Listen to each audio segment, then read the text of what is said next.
يوم لا يخزي الله النبي والذين آمنوا معه نورهم يسعى بين أيديهم ويقولون ربنا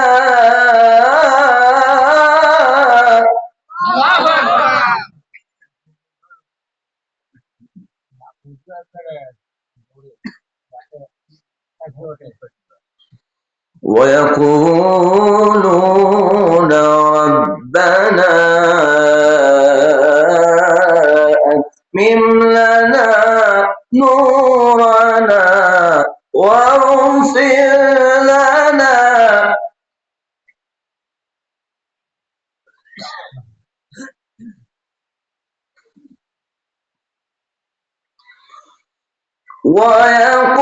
ويقولون ربنا أتمم لنا نورنا واغفر لنا إنك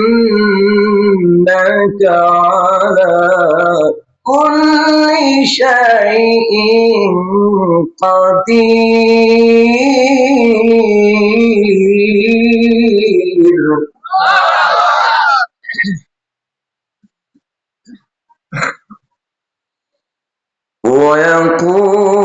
ويقولون ربنا أتمم لنا نورنا واغفر لنا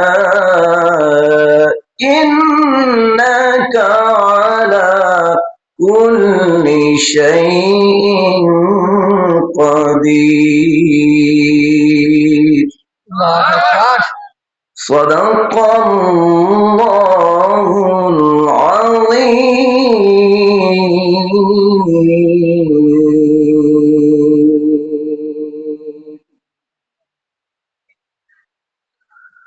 وقال النبي صلى الله عليه وسلم يا أيها الناس توبوا إلى الله واستغفروه فإني أتوب إليه في اليوم 100 مرة. وقال تعالى في شان حبيبه مخبرا وآمرا إن الله وملائكته يصلون على النبي يا أيها الذين آمنوا صلوا عليه وسلموا تسليما. সবাই একটু আমার সাথে দুরূদ শরীফ পড়বেন, দুরূদ ইব্রাহিম পড়বেন। আল্লাহুম্মা সাল্লি আলা মুহাম্মাদ ওয়া আলা আলি মুহাম্মাদ কামা সাল্লাইতা আলা ইব্রাহিম ওয়া আলা আলি ইব্রাহিম ইন্নাকা হামিদুম মাজিদ।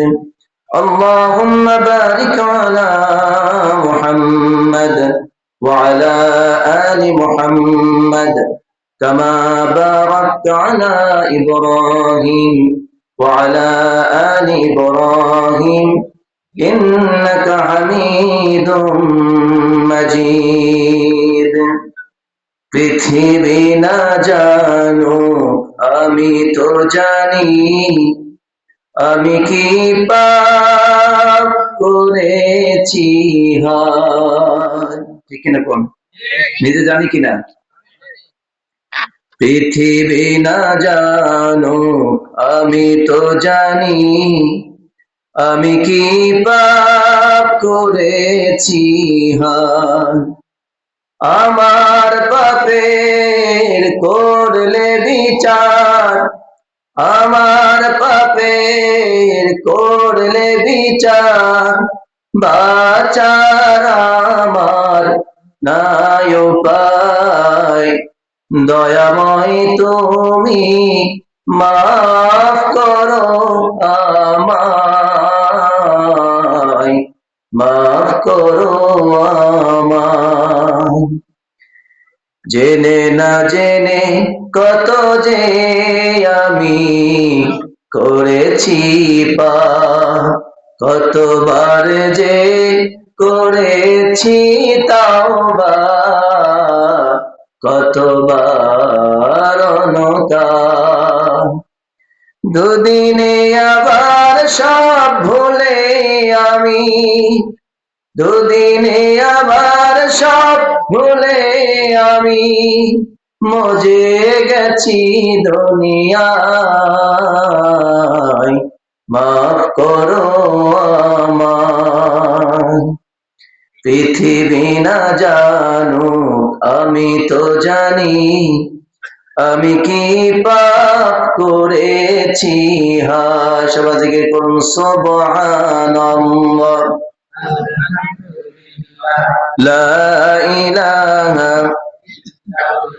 সুবহানাল্লাহ ওয়াল হামদুলিল্লাহ, লা ইলাহা লা ইলাহা ইল্লাল্লাহু, লা ইলাহা ইল্লাল্লাহ, লা ইলাহা লা ইলাহা ইল্লাল্লাহু মুহাম্মাদুর রাসূলুল্লাহ সাল্লাল্লাহু আলাইহি ওয়াসাল্লাম। আরকান্দি পূর্বপাড়া জামে মসজিদের উন্নতি কল্পে আয়োজিত বার্ষিক ওয়াজ মাহফিল মসজিদ প্রাঙ্গণে আয়োজিত আজকের এই মাহফিলের সম্মানিত সভাপতির আসন অলঙ্কিত করেছেন অত্র এলাকার সর্বজন শ্রদ্ধেয় ব্যক্তিত্ব জনাব মোহাম্মদ আলমগীর হোসেন শাহ আলম, সভাপতি মসজিদ পরিচালনা কমিটি। ভাই উপস্থিত আছেন এখানে? নাই, বাড়িতেই নাই নাকি এলাকায়? তাহলে এখানে আসার জন্য অনুরোধ করছি, কারণ মাহফিলে সভাপতি থাকলে মাহফিলের মঞ্চটাকে সৌন্দর্য মণ্ডিত দেখায়, ঠিক কিনা বলুন? ভাইয়ের বাসায় আমরা আজকে খানা পিনা করলাম, আলহামদুলিল্লাহ অনেক সুন্দরভাবে আপ্যায়ন করেছেন, আপনাদের সহযোগিতাই করেছেন। আল্লাহ তাআলা তাকে বারাকা দান করুন, বলুন আমিন। মাহফিলের প্রধান অতিথি হিসাবে আছেন জনাব মোহাম্মদ জহুরুল ইসলাম বকুল, সাবেক সভাপতি ফরিদপুর উপজেলা বিএনপি পাবনা ও সাবেক চেয়ারম্যান উপজেলা পরিষদ ফরিদপুর পাবনা। আছেন ভাই? না, উনিও নাই। আচ্ছা, টাকা পয়সা দিয়ে গেছেন তো নাকি? টাকা পয়সা দিয়েছেন? উনি আমাদের সবকিছু। আচ্ছা, আলহামদুলিল্লাহ। গ্রামের না, আলহামদুলিল্লাহ, আলহামদুলিল্লাহ। আল্লাহ তাআলা যেন ওনাকে আরো ভালো কাজ করার খেদমত করার তৌফিক দান করে, বলুন আমিন। অনেকে আছে মাহফিলের অতিথি হয়, সভাপতি হয়, কিন্তু সহযোগিতা করে না। আল্লাহ তাআলা যেন তাকে এরকম কাজ কামে যেন সহযোগিতা করার তৌফিক দান করে, বলুন আমিন। জানতে পারলাম উনি আলহামদুলিল্লাহ যথেষ্ট সহযোগিতা করেছেন এই প্রোগ্রামটি ম্যানেজ করার জন্য। আল্লাহ রাব্বুল আলামিন থাকা বাবা কথা বলেন, কথা আমি বলে দিয়েছি সব, আপনারা বলতো, আপনারা এখন শুধু শুনবেন, যখন বলতে বলবো আপনারা বলবেন, ঠিক আছে? আচ্ছা, মাহফিলে আলোচনা করেছেন হাফেজ মাওলানা সাখাওয়াত হোসেন, মুফতি আলী হাসান মুজাহিদ, দুইজন ভাই আলোচনা করেছেন, তাই না? আল্লাহ তাআলা তাদের আলোচনা কবুল করুন। এরপর আলোচনা করেছেন মাওলানা মোহাম্মদ তরিকুল ইসলাম ভাই, ওনার আলোচনা আমার শুনবার মতো ভালো সুযোগ হয়নি, তো শুনতে পেলাম আজকের মাহফিলে যিনি দ্বিতীয় আলোচক ছিলেন শ্রদ্ধেয় মহতারাম মাওলানা মুআজ্জম হোসেন, মুখের উপরেই বলে দিলেন খুবই চমৎকার আলোচনা, কোরআন এবং হাদিস থেকে বলেছেন। ওনার চেহারা সৌন্দর্য মাশাআল্লাহ নুরানি, ঠিক কিনা বলুন? আল্লাহ তাআলা যেন ওনার কণ্ঠ, ওনার দাওয়াকে দেশবাসীর জন্য কবুল করেন এবং বিনিময়ে যেন রব্বুল আলামিন আমাদের সবাইকে হাশরের ময়দানে নাজাতের ওসিলা বানায় দেন, বলুন আমিন। আমার পূর্বে আলোচনা করলেন মাওলানা মোহাম্মদ মুআজ্জম হোসেন, মুদাররিস সুজা সিদ্দিকিয়া দাখিল মাদ্রাসা, উল্লাপাড়া, সিরাজগঞ্জ। আতাল্লাহু উমরা বারাকাল্লাহু ফি হায়াতি। আমার তো দেখে মনে হলো he is the machine of collection. হ্যাঁ, মানে যত সুন্দর করে করে কালেকশন করতেছিল, আমার তো মনে হচ্ছিল আপনারা যারা বসেছিলেন একটা পর্যন্ত যদি যদি করতেন ওইভাবে, তবু আপনারা থাকতেন, মানে কথার মধ্যে একটা সুন্দর মাধুর্যতা ছিল। তো আল্লাহ তাআলা যেন ওনার কথাকেও কবুল করেন, বলুন আমিন। আমার পাশে বসে আছেন সেক্রেটারি ভাই, না? কি নাম বললেন? আলী রেজা। আলী রেজা ভাই এই মসজিদের সেক্রেটারি। শুক্রিয়া। আর উনি সহসভাপতি। মাশাআল্লাহ। পেছনে বসে আছেন আপনি? আমাদের আচ্ছা, ঠিক আছে। তো যারা এসেছেন, মসজিদের সেক্রেটারি, সহসভাপতি, বিএনপির একজন প্রতিনিধি ভাই আছেন পেছনে, বিশেষ অতিথি বিন্দু, অনেকের নাম আছে, সবার নাম বলা সম্ভব না। যাদের নাম আল্লাহ তাআলা মাহফিলের কোরআনের পোস্টারে কবুল করেছেন, তাদের জন্য আমাদের প্রাণ ভরা দোয়া। আল্লাহ তাআলার কাছে আমরা কামনা করছি রব্বুল আলামিন তাদের পুরা জিন্দেগিটা যেন, দুনিয়ার এই জীবনটা যেন কোরআনের আলো দিয়ে আলোকিত করেন এবং কবরের জীবনকে যেন মুনাওয়ার করে দেন, বলেন আমিন। আজকের এই কোরআনের মাহফিল ছোট্ট পরিসরে হোক বা ছোট্ট পরিসরে বড় পরিসরে হোক না কেন, যত সুন্দর করে আয়োজন করেছেন, সুন্দর করে উপর সামিয়ানা দিয়ে, দুই পাশে সুন্দর করে ঘিরে দিয়ে, নাতিশীতোষ্ণ পরিবেশে কোরআনের মাহফিলে কোরআনের কথা শুনবার জন্য আজকের কমিটি বৃন্দ যত সুন্দর করে এই ব্যবস্থাপনা করেছেন, আল্লাহ তাআলার মেহেরবানিতে আমরা এসেছি, বসেছি, আল্লাহ তাআলা তৌফিক দান করেছেন। বিধায় এই মাহফিলে এসে আমরা আল্লাহ তাআলার শুকরিয়া আদায় করতেই পারি, করতে পারি কিনা? বলেন আলহামদুলিল্লাহ। মাহফিলে এসে খুশি না বেজার? এই জন্য প্রথমেই মহান আল্লাহ তাআলার শুকরিয়া আরেকবার আদায় করি, বলি আলহামদুলিল্লাহ। দুরূদ ও সালাম আমাদের প্রিয় হাবিব মুহাম্মদুর রাসূলুল্লাহ সাইয়্যিদুল মুরসালিন খাতামুন নবিয়্যিন আশরাফুল আম্বিয়া রাহমাতুল লিল আলামিন, তার প্রতি দুরূদ ও সালাম পেশ করছি, বলি সাল্লাল্লাহু আলাইহি ওয়াসাল্লাম। আশা করছি আপনারা ভালো আছেন। আওয়াজ শুনে কিন্তু মনে হয়নি, আর একটু সুন্দর করে জবাব দেওয়া দরকার ছিল। আলহামদুলিল্লাহ, এইবার শুনে ভালো লাগছে। অমুক মুরব্বী আছে, তারা কথা বলতে পারবে না, হাড়ের সমস্যা আছে, ডায়াবেটিস আছে, বুকে ব্যথা, তারা না ধীরে বলবে, কিন্তু যুবকদের জোরে বলতে হবে। হ্যাঁ, মাশাআল্লাহ, ডায়াবেটিস নাই, তার মানে আমার মুরব্বী জোরে কথা বলবে, বোঝা গেছে। Okay, don't keep your voice down. আপনাদের ভয়েস গুলা নিচু করবেন না। যতক্ষণ কোরআনের কথা হবে ততক্ষণ আমরা আমাদের ভয়েসকে রাইজিং করব, বাড়াতে থাকবো, বলুন ইনশাআল্লাহ। আল্লাহ, তাহলে আল্লাহ তাআলা ঈমান বাড়ায় দিবেন। কে দিবেন? আল্লাহ তাআলা। আজকের মাহফিলে যতটুকু মানুষ এসেছে তার মধ্যে বেশিরভাগই দেখতে পাচ্ছি ইয়াং জেনারেশন বেশি। তো সুতরাং ইয়াংদের উদ্দেশ্যে ফার্স্ট আমি কিছু কথা বলতে চাই। বিবাহিত কয়জন আছেন একটু হাত দেখি? ইয়াং দাদা? আচ্ছা, বিবাহিত বেশি। আচ্ছা, অবিবাহিত কারা আছে দেখি? ইয়াং হলেও বিয়ে করে ফেলছে সব, বিয়ে পাস, আলহামদুলিল্লাহ বলেন। আর নামান, তার মানে বুঝতে পারলাম, আমি ভাবছিলাম যে দেখতেছি সব ইয়াং, ভাবছিলাম সবগুলা সিঙ্গেল আছে, কিন্তু না, আমার চিন্তা ভাবনার আগে সব ডবল হয়ে গেছে। ডবল যখন হয়েছে এটা যেন ছুটে না যায়, কি না হয়? ছুটে না যায়, এটাকে স্যাক্রিফাইস করে একে অপরের মধ্যে মহাব্বত সৃষ্টি করে এই বাইন্ডিং কে স্ট্রং করতে হবে, পারবে কিনা? যৌতুকের চিন্তা ভাবনা আছে নাকি এখন আরো? মাশাআল্লাহ, এই নিয়মই দরকার। এদের দ্বারা আগামী সমাজ আবার নতুন করে বিপ্লব হবে, সেই বিপ্লব ইসলামের বিপ্লব হবে, ঠিক কিনা বলুন? এই জন্য যুবকদেরকে আমাদের দরকার।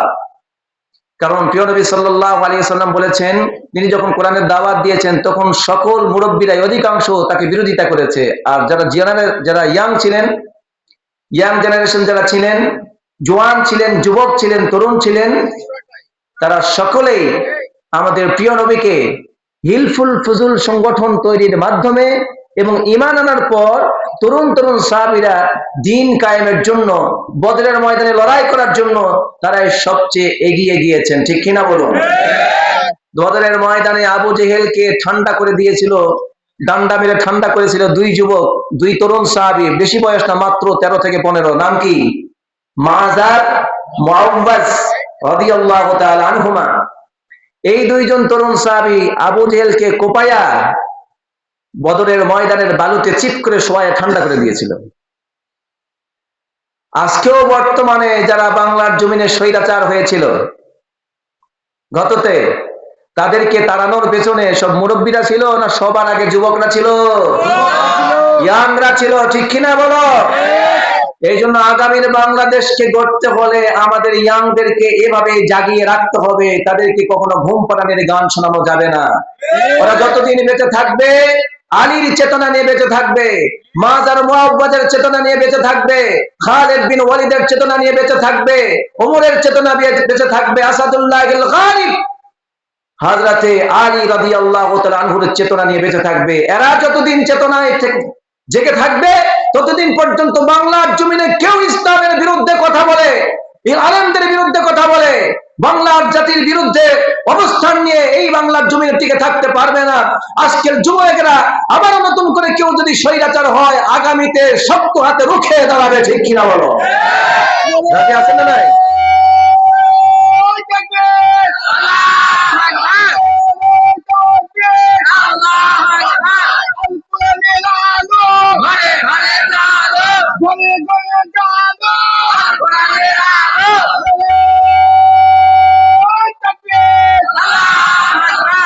মাশাআল্লাহ, আলহামদুলিল্লাহ বলুন। এই তাকবীরই আমাদের জন্য প্রয়োজন। এই তাকবীর মুসলমানদের তাকবীর। এই তাকবীর কোন দলের না, এই তাকবীর কার? আল্লাহর। আমরা যখন ঈদের মাঠে যাই, সবচেয়ে বড় সমাবেশ হয় মুসলমানদের। হজ ব্যতীত সবচেয়ে বড় সমাবেশ ঈদের মাঠের সমাবেশ। ঠিক কিনা? সেই ঈদের মাঠে যাইতে আর আসতে কোন তাকবীর রে? আল্লাহু আকবার। কোন তাকবীর? বাচ্চা যখন জন্মগ্রহণ করে সর্বপ্রথম জন্মের পর কানের মধ্যে নাম ডাকার আগে যে আযানটা দেওয়া হয় সেই তাকবীর কি? জানা যায় যখন দাঁড়ান সর্বপ্রথম বিদায় দেওয়ার জন্য, দুনিয়ায় যখন শুভকামন হলো তখনও কানে দিলাম আযান আল্লাহু আকবার। দুনিয়া থেকে যখন বিদায় নেবে তখনও জানা যায় গিয়ে সর্বশেষ বিদায়টা জানানোর জন্য প্রথম যে তাকবীর তার নাম কি? আল্লাহু আকবার।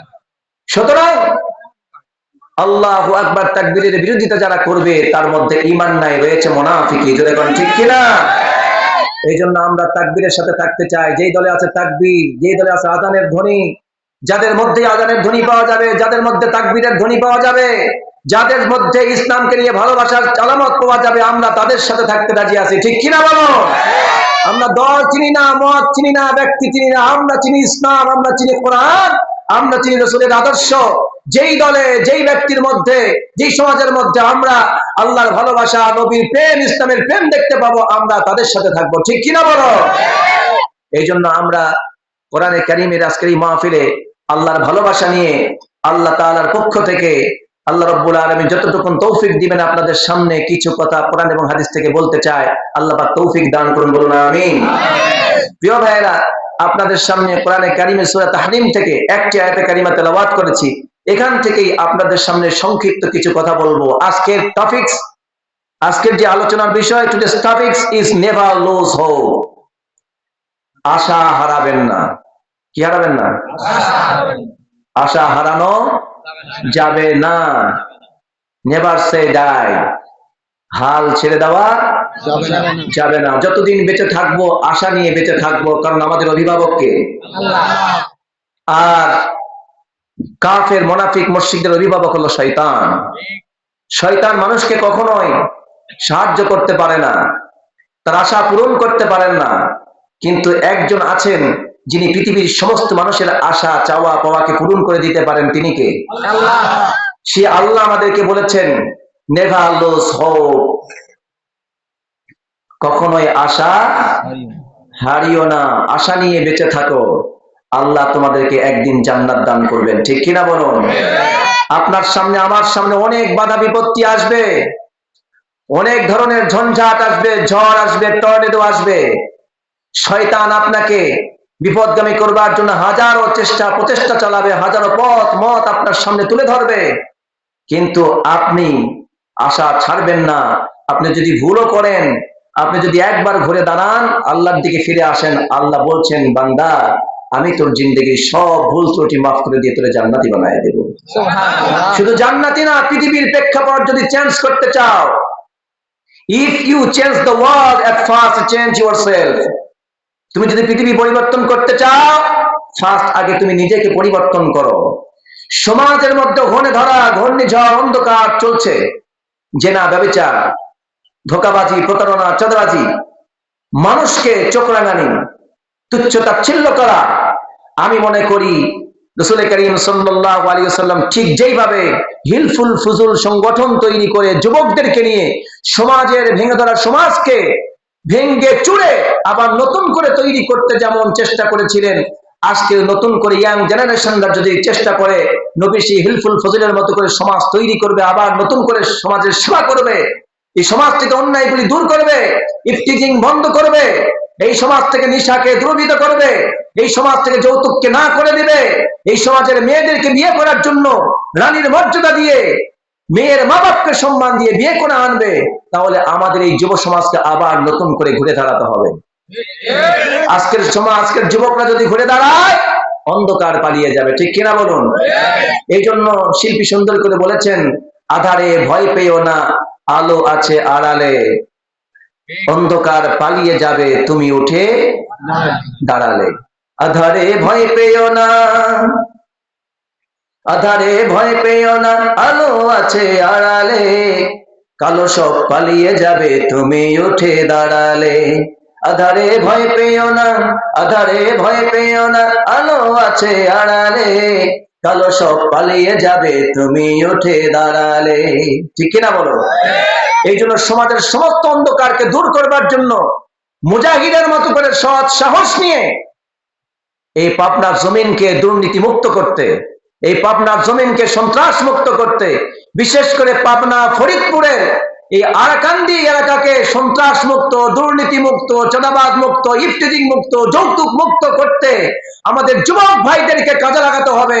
এই জন্য সহযোগিতা করতে হবে মসজিদের কমিটিদেরকে, সহযোগিতা করতে হবে আমাদের দলের নেতাদেরকে, সহযোগিতা করতে হবে সমাজের মন্ডল মাতাব্বরদেরকে, আমাদের যুবকদেরকে সামনে আগায় নিতে হবে। জোরে বলুন ঠিক কিনা?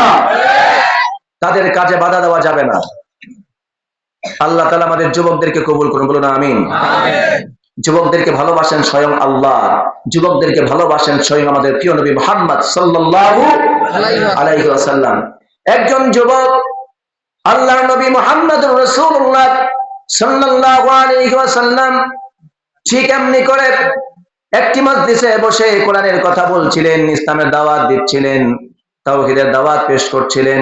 ঠিক সেই মুহূর্তে এই সময়ে একজন যুবক আসলো, আসার পর প্রিয় নবীকে সালাম করলেন। সালাম করার পর আল্লাহর নবী সঙ্গে সঙ্গে হাজারো হাজারো সাহাবীকে ওভারকাম করে তার দৃষ্টি শক্তি ওই যুবকের গায়ে গিয়ে পড়লো। যুবককে দেখা মাত্র আল্লাহর নবী তার নিজের গায়ের চাদর মোবারক, এই যে ও সমস্যা, ও তাহলে একটা চেয়ারে দেন, এখানে হ্যাঁ আপনি থাকেন, এখানে মৌলানা সাহেব থাকেন। একজন যুবক, নাম তার জারির। আমি যুবকদেরকে শোনাচ্ছি, কথাটা শোনো। তোমাদেরকে শুধুমাত্র এই সমাজে তোমরা মনে করতে পারো তোমাদেরকে উৎসাহিত করবার জন্য আমি হয়তো অতিরিক্ত কথা বলছি না। স্বয়ং আল্লাহর নবী যুবকদেরকে ভালোবেসেছেন। এমনি করে সাহাবায়ে কেরামদের একটা মজলিস চলছিল, একটি মাহফিল হচ্ছিল। সেই মাহফিলের মধ্যে প্রিয় নবী বক্তব্য দিচ্ছেন। প্রিয় মানুষ, প্রিয় বক্তব্য, শ্রেষ্ঠ বক্তব্য, সেরা বক্তব্য, সেরা বক্তা দিচ্ছেন, ঠিক কিনা বলো? যেই নবীর সম্মান আমাদের জীবনের চাইতে বেশি, যেই নবীর মান মর্যাদা আমাদের কলিজার রক্তের চাইতে দাম বেশি, ঠিক কিনা বলো? আমরা যদি প্রয়োজন পড়ে আমার নবীর সম্মান রক্ষার জন্য, নবীর জান ইজ্জত রক্ষার জন্য আমরা এই বাংলার জমিন থেকে অসংখ্য যুবক কলিজা দিয়ে আমার নবীর জন্য আমাদের জীবনটাকে কুরবান করে দিয়ে নবীর সম্মান রক্ষা করতে রাজি আছি না নাই? আমার নবীর যেখানে সম্মান আমাদের জীবনের চাইতে বেশি, যেই নবীর প্রতি ভালোবাসা না রাখলে ঈমানদার হওয়া যায় না, অথচ সেই নবী বক্তব্য দিচ্ছেন। দেখুন হযরত জারির রাদিয়াল্লাহু তাআলা আনহু, ছোট্ট তরুণ যুবক সাহাবী আসলেন মাহফিল শোনার জন্য। নবীজি বক্তব্য দিচ্ছেন কিন্তু চোখ এড়ায় যায় নাই। দেখতে পেলেন ওই যুবক সাহাবী দাঁড়িয়ে দাঁড়িয়ে বক্তব্য শুনতেছেন। আল্লাহর নবী যুবকদেরকে বেশি ভালোবাসতেন। নিজের চাদরখানা গা থেকে খুলে ওই যুবক সাহাবীর দিকে নিক্ষেপ করলেন। সঙ্গে সঙ্গে যুবক সাহাবী চাদরখানা আস্তে করে ক্যাচ করলেন। করার পর ওই সাহাবী আল্লাহর নবীর চাদর মোবারককে বুকের সঙ্গে জড়ালেন, মুখের সঙ্গে লাগালেন, চোখের সঙ্গে লাগালেন, মাথার সাথে লাগালেন, আর চুমু দিলেন, আর বললেন, ও নবী, আপনি তো আল্লাহর পাঠানো পয়গাম্বর, শ্রেষ্ঠ মানুষ, আপনার ভালোবাসার নাম ঈমান, আপনার জন্য আমরা জান মাল সব কুরবানি করে দিতে প্রস্তুত। কিন্তু আপনি এত মহান নবী, আপনার সম্মান এত মর্যাদা আকাশচুম্বী, আল্লাহর পর্যান স্থান, আপনি সেই নবী, আমার মতো একটা তরুণ যুবককে আপনি এত ভালোবাসা দিলেন, আপনার গায়ের চাদর আমাকে বসতে দিলেন। ও নবী, আল্লাহ রাব্বুল আলামিনের যেই নবী আপনি হয়ে আমাকে সম্মান করলেন, আমি আল্লাহর কাছে দোয়া করি, আকরামাকাল্লাহ কামা আকরামতানি, আপনি ঠিক যেইভাবে আমারে সম্মান করেছেন রব্বুল আলামিন যেন আপনার সম্মান আরো বাড়ায়া দেন। যুবকদেরকে নবী ভালোবেসেছেন। এই জন্য আজকের মাহফিলগুলোতে যুবকদেরকে দেখা যায়। বর্তমান অনেক যুবকরা ইসলামের জন্য কাজ করছে। এক সময় যুবকেরা গানের প্যান্ডেলে যেত, এক সময় যুবকরা সিনেমার হলে যেত, এক সময় যুবকেরা যাত্রার প্যান্ডেলে যেত, এক সময় যুবকেরা মেলায় গিয়ে আড্ডা দিত। কিন্তু এখন আমরা বর্তমানে দেখতে পাই অসংখ্য যুবক, এখন অনেক যুবক আছে তারা যায়, কিন্তু তার মধ্য থেকে অধিকাংশ যুবক বর্তমানে ইসলামের দিকে ধাবিত হচ্ছে বেশি। এখন বর্তমানে অনেক জেনারেল যুবক, ইয়াং জেনারেশন যারা, তারা ইসলাম প্র্যাকটিস করছে, দিন প্র্যাকটিস করছে, এমনকি দিনের জন্য কাজ করে যাচ্ছে। আজকের কোরআনের মাহফিল গুলো মুরব্বীদের চাইতে যুবকদের আনাগোনা বেশি, ঠিক কিনা বলুন? এই জন্য যুবকদেরকে কাজে লাগাতে হবে। এই যুবকরা হচ্ছে আমাদের প্রাণ শক্তি, এই সমাজের প্রাণ ভ্রমরা হলো যুবকেরা। তাদেরকে যদি আমরা সঠিক কাজে লাগাতে পারি, এরাই একদিন এই সমাজকে ভেঙে চুরে তছনছ করে আবার নতুন করে নতুন সমাজ গড়বে। সেই সমাজ হবে ইসলামের সমাজ। আজকে আপনি আমি মুরব্বী হয়ে গেছি, বুড়ো হয়ে গেছি, আপনাকে কেউ যদি একটু চড়া কথা বলে কিংবা লাঠি তোলে, তা আপনি বলবেন বাবা আপন জান বাঁচা, নিজের বাঁচানোর জন্য ব্যস্ত। কিন্তু যুবক বলবে মার, আয় আয় সামনে আয়, ঠিক কিনা বলেন? আজকের এই যুবকদেরকে যদি আপনি এই শক্তিটা যদি ইসলামের জন্য কাজে লাগাতে পারেন, এরাই ইসলামের জন্য জীবন দিয়ে এই বাংলার জন্য ইসলামকে প্রতিষ্ঠিত করে দেবে, ঠিক কিনা?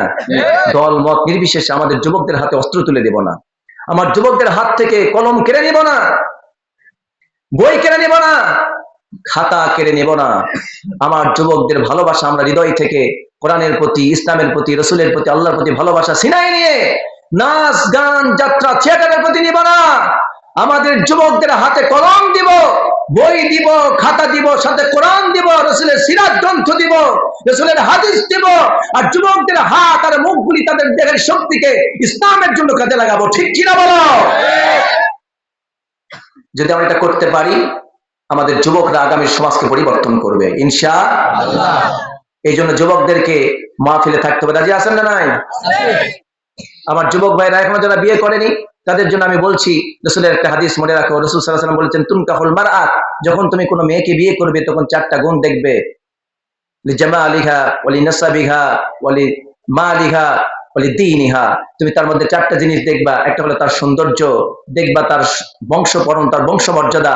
2, 3 দেখবা তার সৌন্দর্য দেখবা, বংশমর্যাদা দেখবা, আর দেখবা তার সম্পদ কেমন আছে, ওয়ালি মালিহা, তার ধন সম্পদ কেমন আছে। তুমি দেখতে পেলে একটা মহিলার মধ্যে তার সৌন্দর্য অনেক সেরা। হাদিস শোনাচ্ছি, কি শোনাচ্ছি? মুরব্বীরা কিন্তু খুব মনোযোগ দিয়ে শুনতেছে। দ্বিতীয়বার কিন্তু আপনাদের চান্স নেওয়ার সুযোগ নাই। 1 নম্বর কি দেখবেন? সৌন্দর্য। 2 দেখবেন বংশমর্যাদা। 3 দেখলেন তার সম্পদ অনেক। এরপর আল্লাহ নবী বললেন ওয়ালি দীনিহা, দেখবা তার দিনটা কেমন, সে দিন প্র্যাকটিস করে কিনা, ইসলাম সম্পর্কে জ্ঞান রাখে কিনা, ইসলামের সাথে তার ভালোবাসা আছে কিনা, পর্দা পুশিদা মেনে চলে কিনা, কোরআন পড়তে জানে কিনা, হাদিস পড়তে পারে কিনা। আরে তাকে মুহাদ্দিসা হতে হবে এমনটা না, আলেমা হতে হবে এমনটা না, সে অন্তত এগুলো প্র্যাকটিস করে কিনা, 5 ওয়াক্ত নামাজ পড়ে কিনা, পর্দার প্রতি তার ধারণা কি, ইসলামের প্রতি তার ধারণা কি, কোরআনের প্রতি তার বিশ্বাস কেমন, এটুকু দেখবা। দেখার পর দেখবা মেয়েটার মধ্যে সৌন্দর্য সেরা, পৃথিবীর সেরা সুন্দরী। বংশ পরম্পরার দিক থেকে মনে করেন বাংলাদেশের প্রধানমন্ত্রী মেয়ে। এরপর দেখলেন সম্পদের দিক থেকে অনেক প্রতাপশালী, অনেক সম্পদশালী, কিন্তু দিন নাই। আল্লাহ নবী বলছেন সেখানে যেও না। ওই একটা মেয়ে তার সৌন্দর্য দিয়ে, তার সম্পদ দিয়ে, আর তার বংশ মর্যাদার অহংকার দিয়ে তোমার ঘরটাকে জাহান্নামের টুকরা বানিয়ে ছাড়বে। কারণ সে তোমাকে ভালোবাসবে না, তোমার আনুগত্য করবে না, বরং সে তার সম্পদের অহংকার, তার সৌন্দর্যের অহংকার এবং বংশ পরম্পরা, তার প্রতাপশালীর অহংকার দিয়ে তোমাকে তার গোলাম বানিয়ে রাখবে। এমন মেয়ে ঘরে তুলবা না। ওই মেয়েকে ঘরে তুলবা যদি ওই মেয়ের মধ্যে সম্পদ না থাকে, তার বংশ যদি ভালো না হয়, তার সৌন্দর্য যদি তেমন বেশি না হয়, কিন্তু তার মধ্যে দ্বীন আছে, ইসলাম আছে, কোরআনের প্রতি প্রেম আছে, আল্লাহর প্রতি ভালোবাসা আছে, নবীর প্রতি প্রেম আছে, 5 ওয়াক্ত নামাজ পড়ে, কোরআন পাঠ করতে জানে, রাসূলের সিরাত চর্চা করে, দ্বীন প্র্যাকটিস করে, এমন মেয়েকে ঘরে আনো। তোমার ঘরটাকে যদি জাহান্নাম থাকে, ওই ঘরের মধ্যে জান্নাত তৈরি করে দিবে, ঠিক কিনা বলো যুবকেরা? আগামীতে এমন মেয়েকে বিয়ে করতে চাই। রাজি আছেন না নাই? যারা রাজি আছেন তারা হাত তুলেন। আরে বাবা, আরো তো 3টা অপশন আছে। আচ্ছা, আরে যারা করেনি তারা হাত তোলো। যুবকরা যারা আছে বলো আলহামদুলিল্লাহ কন। আচ্ছা, হাত নামান। এখন ভাবতেছে হুজুর এখানে যদি হাত তুলি, এই ওয়াজ তো কালকে যদি অনেকে রেকর্ড টেকর্ড করে যদি ছেড়ে দেয়, আর যদি বাড়ির গিন্নি দেখে তাইলে কি আমার ভাত রাখবে? আগেই বলবে কালকের মাহফিলে গিয়ে হুজুর যখন বলছিল যে আমার একটা বিয়ে চান্স কে কে নেবে, তোমরা হাত তুলছিলা, আজকে বাড়ির দরজা বন্ধ, অবস্থা খারাপ হয়ে যাবে। এই ভয় নাই। যদি আপনি ইনসাফ করতে না পারেন একটাতেই খুশি থাকবেন, ঠিক কিনা বলুন? এই জন্য একটাতে যদি খুশি থাকেন, একটা যদি সন্তুষ্ট থাকেন, তার হক আদায় করতে পারেন, এনাফ, আর দরকার নেই। কিন্তু অনেকের প্রতি যে আসক্তি থাকে, বারবার যদি রুচি পরিবর্তন হয়, আল্লাহ তাআলা কোরআনে বলেছেন একটা, দুইটা, তিনটা, চারটা, এরপরও যার নজর ভালো হয় না, চরিত্র ভালো হয় না, তাহলে বুঝতে হবে এর নাম হলো খাসলাত খারাপ। এটা কি খারাপ? এটা হলো কয়লা ধুইলে ও হলো কয়লা, ওরে যতই ধোয়াও তুমি, ওর ভেতর থেকে বের হবে কি? ময়লা। কয়লাকে যতই ধোয়াবা তার মধ্যে থেকে কি বের হবে? ময়লা। এই জন্য একটাতে খুশি না, আরো চাই। এরকম আর যুবক আছে নাকি ভাই? আচ্ছা, আলহামদুলিল্লাহ। বড় হ্যাঁ, যেটা আছে সেটা নিয়ে খুশি থাকবো, বলুন ইনশাআল্লাহ। আল্লাহ বোঝার তৌফিক দান করুন, বলুন আমিন। তাহলে কোরআনে কারীমের যে সূরাটি তেলাওয়াত করেছি, সূরাটির নাম কি বলেছি? সূরাতুল তাহরীম। কি সূরা? তাহরীম। তাহরীম শব্দের অর্থ হলো সম্মানিত করা, অবৈধ করে নেওয়া। কি করে নেওয়া? অবৈধ করে নেওয়া। এই সূরার এটার ব্যাখ্যা এখন করব না, শুধু আপনাদেরকে এতটুকুন বলি, এই সূরার ৮ নম্বর আয়াতের যে ব্যাখ্যা সেটা আমরা করব, বলুন ইনশাআল্লাহ। যেহেতু পুরা সূরাটি আলোচনা করবার মতো সুযোগ নেই, সেই জন্য যে আয়াতটা আজকে তেলাওয়াত করেছি সেখান থেকেই সংক্ষিপ্ত কিছু কথা বলবো। আল্লাহ তাআলা তৌফিক দান করুন। আমিন। থাকবেন তো ইনশাআল্লাহ? এবার কারা কারা থাকবেন না হাত দেখান। না, এইবার ঠিক আছে, বুঝে গেছে যে হুজুর মাঝে মধ্যে একটা মারবে গেছে, সব বুঝে গেছে। আলহামদুলিল্লাহ। কোন এবার আমরা শেষ পর্যন্ত কারা কারা থাকবো তার হাতটা তুলে দেখান তো। লিল্লাহি তাকবীর। কোরআন সুন্নাহর আলো সারা বিশ্বে জালো, তোমার নেতা আমার নেতা বিশ্ব নবী মুস্তাফা, নারায়ে তাকবীর। আলহামদুলিল্লাহ। বলুন আলহামদুলিল্লাহ। কোরআনে কারীমের সূরা তাহরীম থেকে ৮ নম্বর আয়াতে কারীমা আপনাদের সামনে তেলাওয়াত করেছি। এবার এখান থেকে আপনাদের সামনে সংক্ষিপ্ত কিছু কথা বলতে চাই। আমার প্রিয় ভাইয়েরা, আপনারা বলুন তো, আমাদের জীবনে পাপ আছে না নাই? পাপ ছোট হোক কিংবা বড় হোক, কম হোক কিংবা বেশি হোক, small or big, less or much, আপনার জীবনে ছোট কিংবা বড়, অল্প কিংবা বেশি, আপনার আমার প্রত্যেকের জীবনে অবশ্যই পাপ আছে। পাপ ছাড়া কোনো মানুষ পৃথিবীতে নাই। একমাত্র পৃথিবীতে মাসুম ব্যক্তি যারা ছিলেন তারা আর কেউ না, তারা হলো অসাধারণ ব্যক্তি, আল্লাহর পক্ষ থেকে পাঠানো নিয়ন্ত্রিত মাহফুজ বান্দা। তারা ছিলেন আল্লাহর পাঠানো পয়গাম্বর, নবী এবং রাসূল। তারা ছাড়া পৃথিবীর প্রত্যেকটি মানুষ পাপী।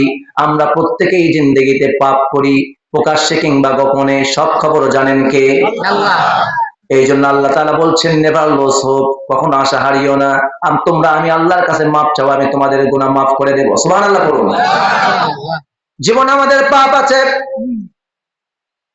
We have so much sin in our life. সুতরাং পাপ যেহেতু আছে, পাপ যে বান্দা করবে তার ঠিকানা হলো জাহান্নাম, আর যে বান্দা তওবা করে ফিরে আসবে তার ঠিকানা হলো জান্নাত।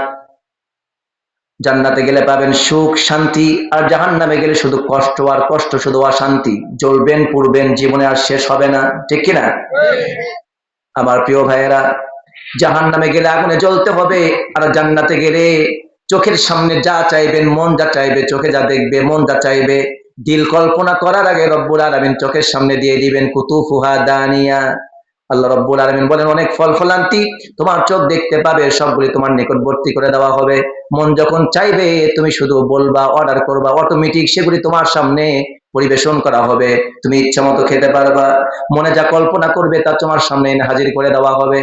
আর জাহান্নামে যাবা, ওইখানে মনে যা চাইবে তা তুমি করতে পারবা না। যদি পানি চাও, বলো আল্লাহ আমি পিপাসিত, আমি তৃষ্ণার্ত, আমার কলিজা ফেটে যায়, আমার প্রাণ উষ্ঠগত, আমি মরিও না, বাঁচার মতো বাঁচিও না আল্লাহ, আমার একটা বার এক গ্লাস পানি দিয়ে আমার জীবনটা কলিজাটা ঠান্ডা করে দাও। আল্লাহ তাআলা ফেরেশতাদেরকে বলবেন, ফেরেশতারা যাও, পানি নিয়ে যাও। এমন হিম শীতল ঠান্ডা পানি দেওয়া হবে, পান করার সাথে সাথে পেটের মধ্যে কলিজা নাড়ি ভুড়ি যা আছে সব জমাট হয়ে পাথর হয়ে যাবে। এবার আপনি বলবেন, আমার রব, আমি আর সহ্য করতে পারছি না, এত কষ্ট।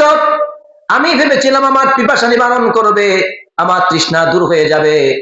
ভেবেছিলাম দুনিয়ার মতো পিপাসিত হলে পরে এক গ্লাস পানি পান করলে যেমন আমি তৃপ্তি পেতাম, প্রশান্তি পেতাম। আজকে জাহান্নামে যে পানি আপনি দিয়েছেন আল্লাহ, এই পানি পান করার পর আমার ভিতরে সমস্ত নাড়ি ভুড়ি যা আছে, কলিজা, হার্ট, ফিফটা, লাংস যা আছে, ফুসফুস সব কিছু পাথর হয়ে গেছে। এবার আপনি আল্লাহকে বলবেন, আল্লাহ আপনি একটু হালকা গরম পানির ব্যবস্থা করে দেন। সঙ্গে সঙ্গে রব্বুল আলামিন এমন পানির ব্যবস্থা করে দিবেন। আল্লাহ রব্বুল আলামিন ফেরেশতাদেরকে অর্ডার করবেন, ও ফেরেশতারা যাও, জাহান্নামের ওই বান্দাকে পানি পান করাও। এমন গরম পানি পান করাবে, পান করার সাথে সাথে পেটের নাড়ি ভুড়ি, হাত, কলিজা, ফিফটা যা কিছু আছে সব গরম পানিতে সিদ্ধ হয়ে পায়খানার রাস্তা দিয়ে বেরিয়ে যাবে। অর্থাৎ আপনি সেখানে লা ইয়ামুতু ফিহা ওয়ালা ইয়াহইয়া, আপনি চাইবেন আমি বাঁচি, আপনি বাঁচতেও পারবেন না। আপনি বলবেন আমি মরে যাই, আপনি মরতেও পারবেন না। যেদিন হাসরের ময়দান কায়েম হবে, রব্বুল আলামিন সমস্ত মৃত্যুগুলিকে এক জায়গায় করে একটা দেহের আকৃতি দান করবেন। আকৃতি দান করার পর মৃত্যুকে হাসরবাসীর সামনে জবাব করে দিয়ে বলবেন, আজকে সবাই তাকায়া দেখো, দুনিয়ার জিন্দেগি তোমাদের একটা পরিসমাপ্তি ছিল, দুনিয়ার তোমার একটা সূচনা ছিল, আসার একটা সিরিয়াল ছিল, আবার বিদায় গ্রহণ করার সময় তোমার একটা পরিসমাপ্তি ছিল। দুনিয়ার একটা সূচনা ছিল, আবার দুনিয়ার একটা পরিসমাপ্তি ঘটেছে। একটা সময় এসে কিয়ামত হবে, আকাশ জমিনে যা কিছু আছে, চাঁদ, সূর্য, গ্রহ, নক্ষত্র, মিল্ক ওয়ে সবকিছু দণ্ড ভণ্ড হয়ে তছনছ হয়ে সব মিশে যাবে, ধ্বংস হয়ে যাবে। সবকিছু একদিন মৃত্যুবরণ করবে। আকাশ মারা যাবে, জমিন মারা যাবে, গাছপালা মারা যাবে, মানুষ পশু পাখি যা আছে সব মারা যাবে।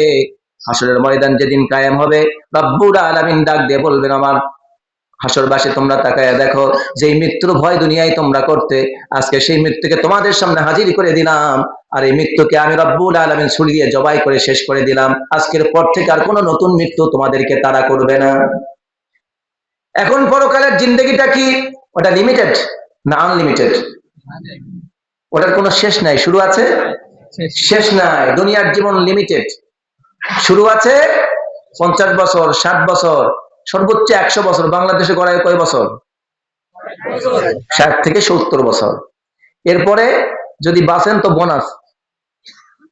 60 বছর পার হওয়ার পর আপনাকে এলাকার লোকজন বলবে এক্সপার্ট হয়ে গেছে, এটা চলবে না, এর হাই ডায়াবেটিস, হার্টের সমস্যা, রুচি নাই, বিরুদ্ধে হয়ে গেছে, লাঠি ছাড়া চলতে পারে না, চোখ দিয়ে দেখতে পারে না, রাস্তাঘাটে বেরোলে জাকটাক গাড়ি দেয়, আর বিরক্ত করে বুড়াকে রাখা যাবে না, সমাজে ঘরের বন্দি করে রাখ। ঠিক কিনা? বুড়া মানুষ যদি বেশি ফেতর ফেতর করে, মানে বকওয়াস পেশাল পারে, শুনতে মন চায়। তো একটা সময় আছে, আজকে এই মানে পৌর বয়সে এইটার জন্য আরেক আর বেশি না, সর্বোচ্চ 20 বছর, আফটার 20 ইয়ার্স তার কোনো দাম নাই। ঠিক কিনা বলো? এখন এটা হয়ে যাবে মানে ওল্ড মডেল, সমাজে আর চলে না। সমাজে আপনি আমি বুড়ো হয়ে গেলেই দাম থাকে না। এরপর মৃত্যুর ভয়, বিভিন্ন ঝুঁকি। ঠিক কিনা? আল্লাহ রাব্বুল আলামিন বলবেন, বান্দা দুনিয়ার জিন্দেগিতে অনেক ভয় ছিল, মৃত্যুর ভয় ছিল, মৃত্যুর জন্য তারা করতো তোমার, আজকে মৃত্যুকে জবাব করে দিলাম, আমার মৃত্যু আসবে না। এখন যে জীবনটা শুরু হলো, এই জীবনের কোনো লিমিটেশন নাই, এটা চলতে থাকবে অনাদি অনন্ত। এই জীবনের কোনো শেষ হবে না। যত দিন যাবে তত তোমার জোয়ানি বাড়তে থাকবে, তোমার সৌন্দর্য বাড়তে থাকবে। আর দুনিয়ার জিন্দেগিতে যত তোমার বয়স বৃদ্ধি পেয়েছে, তত তোমার চামড়া ঝুলে গিয়েছে, চামড়া ঢিল হয়ে গিয়েছিল, চোখের জ্যোতি শক্তি কমে গিয়েছিল, মুখের বাক শক্তি আপনার শক্তি হারিয়েছিল, পা শক্তি হারিয়েছে, আপনার হাত শক্তি হারিয়েছে, দেহ শক্তি হারিয়েছে। একবারে এক পর্যায়ে গিয়ে আপনার দেহ আর কোনো কিছুই নিতে পারে না। আল্লাহ রাব্বুল আলামিন বলবেন, যে বান্দারা জান্নাতে যাবে তাদের দিন যাবে যত, তাদের চেহারার সৌন্দর্য বাড়তে থাকবে তত।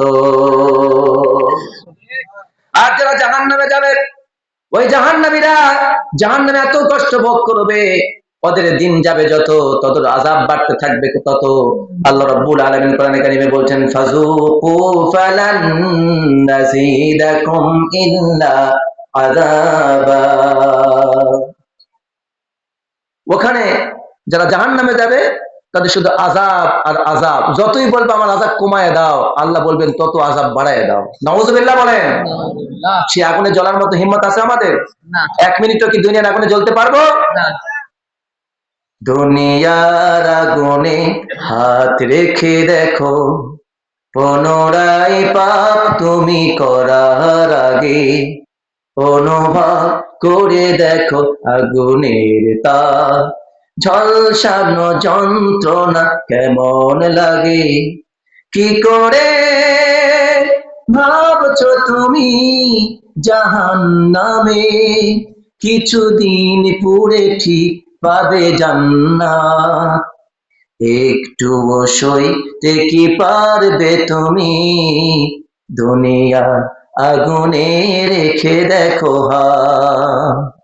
দুনিয়ার আগুনে যদি মনে করেন জাহান্নামের আগুন খুব সস্তা, তাহলে দুনিয়ার আগুনে 1 মিনিট হাত রেখে দেখেন যে জাহান্নামের আগুনে দিনের পর দিন, বছরের পর বছর, যুগের পর যুগ, শতাব্দীর পর শতাব্দী জ্বলবার মতো ক্ষমতা আমাদের আছে কিনা? আছে। সুতরাং সেই জাহান্নামের আগুন থেকে বাঁচতে চাই কি চাই না? সেই জন্য আল্লাহ বলছেন বান্দা, ওই জাহান্নামের আগুন থেকে যদি বাঁচতে চাও, পাপ থেকে ফিরে এসো, তওবা করো, তাহলে আমি রব্বুল আলামিন তোর জিন্দেগীর সব গুনাহ মাফ করে দিব। তাই আল্লাহ পাক বলছেন ইয়া আইয়ুহাল্লাযীনা আমানু তুবু ইলাল্লাহি তাওবাতান নাসুহা। আল্লাহু আকবার। একটু সুন্দর করে জবাব দেন না, এত দিন আল্লাহু আকবার দিলে হবে? আর একটু সুন্দর করে দেন আল্লাহু আকবার। আল্লাহ রাব্বুল আলামিন বলেন বান্দা, আমি জানি তোর জীবনে পাপ আছে, তুই ঈমান এনেছিস, কালেমা পড়েছিস, লা ইলাহা ইল্লাল্লাহ মুহাম্মাদুর রাসূলুল্লাহ। আমি জানি তুই কালেমা পড়েছিস, এই কালেমার স্বীকৃতি দিয়েছিস, তাসদিক বিল জিনান, ইকরার বিল লিসান, আমালু বিল আরকান। তুই ঘোষণা দিয়েছিস, মুখের স্বীকৃতি দিয়েছিস, অন্তরে বিশ্বাস করেছিস এবং আমলে বাস্তবায়ন করার তুই ওয়াদা দিয়েছিস। ও বান্দা, কালেমা পড়ার পর দায়িত্ব ছিল আমি আল্লাহর ইবাদত করবি, আমার ইবাদত থেকে বাইরে যাবি না। এরপরেও তোর দ্বারা অনেক সময় নেশা খেয়েছিস, মানুষকে ধোঁকা দিয়েছিস, মানুষ খুন করেছিস, মানুষের ধন সম্পদ আত্মসাৎ করেছিস, মানুষকে মিথ্যা বলেছিস, জেনা করেছিস, ব্যভিচার করেছিস, ধর্ষণ করেছিস, মানুষ হত্যা করেছিস, কিংবা অন্যায় কাজে বিভিন্ন ভাবে আল্লাহর সাথে শিরিক করেছিস, কুফরি করেছিস। ও বান্দা, তোর জিন্দেগিতে যত গুনাহ আছে, তুই কালেমা পড়ার পর হয়তো নিজের অজান্তেই কুফরি করেছিস, শিরকি করেছিস, অসংখ্য কবিরা গুনার সাথে জড়িত আছিস। বান্দা, তোর জিন্দেগির সব পাপগুলির জন্য এখন তুই এমন একটা পর্যায়ে চলে এসেছিস, তুই মনে করেছিস আমার জীবন শেষ, আমি এখন শেষ হয়ে গেছি, আমার কোনো রাস্তা নাই, আমি মারা গেলেই জাহান্নামে যাব, আমার কোনো উপায় নাই, অতএব আমি আর ভালো হয়ে কি করব, আরো 2-4টা পাপ করি। আল্লাহ রাব্বুল আলামিন বলছে বান্দা, খবরদার এমনটা করবি না, এমনটা বলবি না। তোর জীবনে পাপ হয়েছে তো কি হয়েছে, একটা বার যদি আমার দরবারে ফিরে আসিস, মাথাটা নত করিস, চোখের পানি ফেলে দিস, তাহলে আমি রব্বুল আলামিন তোর জিন্দেগীর সমস্ত গুনাহগুলি মাফ করে দিয়ে আমি রব্বুল আলামিন তোরে জান্নাতি বানায় দেব। বলুন সুবহানাল্লাহ। শয়তান পৃথিবীতে সর্বপ্রথম টার্গেট নিয়েছিল আদমকে ধোঁকা দেওয়ার জন্য জান্নাতে। আমাদের আদি পিতার নাম কি? আদম। আদম আলাইহিস সালাম। আর আমাদের আদি মাতার নাম মা হাওয়া। আমাদের জাতির পিতার নাম ইব্রাহিম খলিল। আর জাতির মা ভুল করে। আমাদের সমাজে একসময় মানুষ ভুলেই গিয়েছিল, বিগত সময়ে জাতির পিতা বলতেই মানুষ আরেকজনের নাম বলে ফেলতো, ঠিক কিনা? মানুষ আদি পিতা আর জাতির পিতা কি বুঝতো না।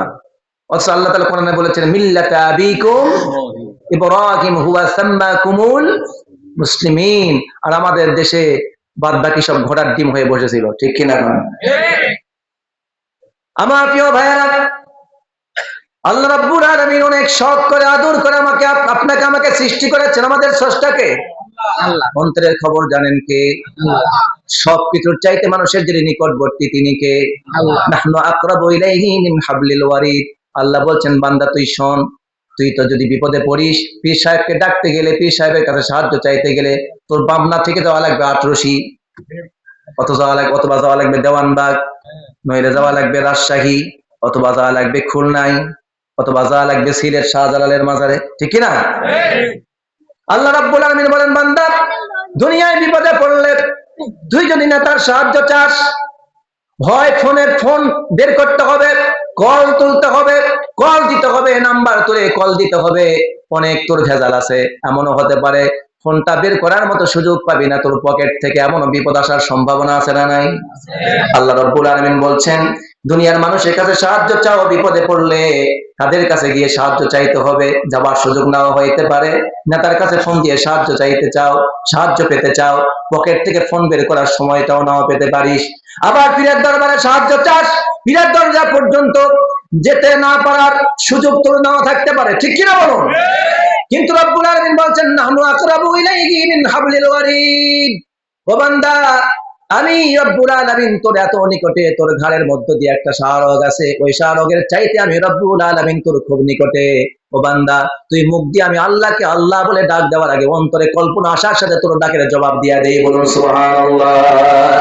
ওয়া ইযা সালাকা ইবাদি আন্নী ফাইন্নী করিব উজিবু দাওয়াতাদ দাঈ ইযা দাআন।